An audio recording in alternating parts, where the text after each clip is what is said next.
Patung dewa-dewa kuno dirusak, hidungnya dihilangkan, tangan dipotong, dan atau bahkan kepalanya dipenggal. Semeton, apakah maksud dari pengerusakan patung-patung dewa-dewa kuno yang terjadi di dunia? Apakah ada unsur kesengajaan dan mengapa ini dilakukan? Semeton, jika kita melihat beberapa peninggalan-peninggalan patung yang ada di berbagai dunia, kita biasanya melihat bagian-bagian patung ada yang tidak utuh.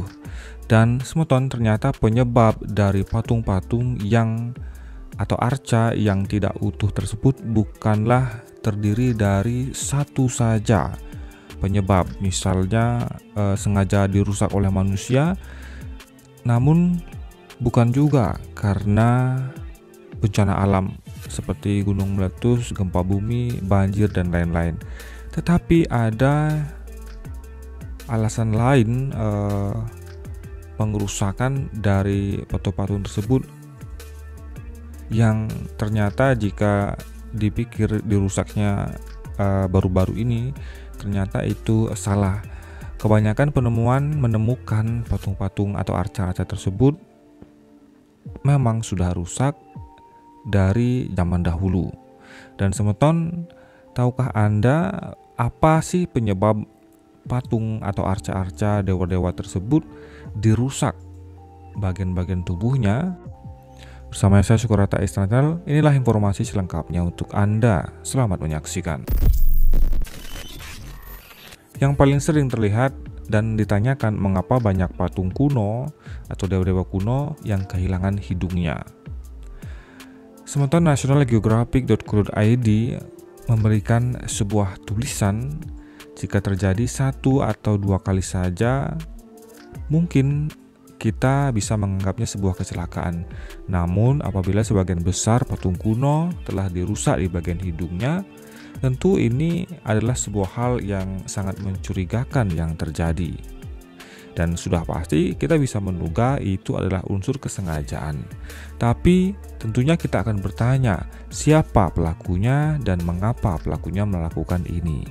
Edward Bleiberg, kurator di Galeri Seni Brooklyn Museum Egyptian, mengatakan bahwa awalnya ia juga tidak memperhatikannya. Namun ketika banyak pengunjung yang bertanya tentang hilangnya hidung patung-patung kuno, Bleiberg baru mencoba mencari tahu.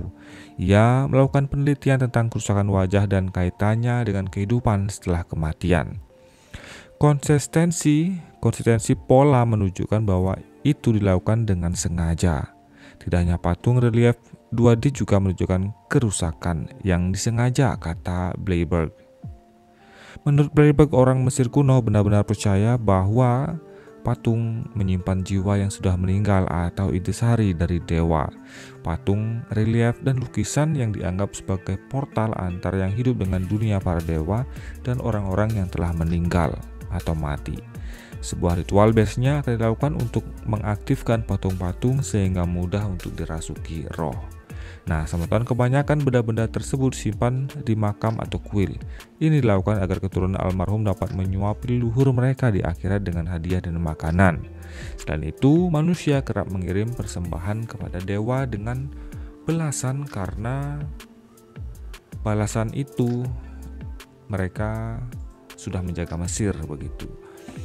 Sementara beberapa orang menganggap cara tersebut memberi kekuatan lebih kepada roh, tentunya roh-roh yang sudah meninggal. Mereka, terutama para perampok makam, mencoba mengambil kekuatan, yaitulah salah satu caranya dengan vandalisme.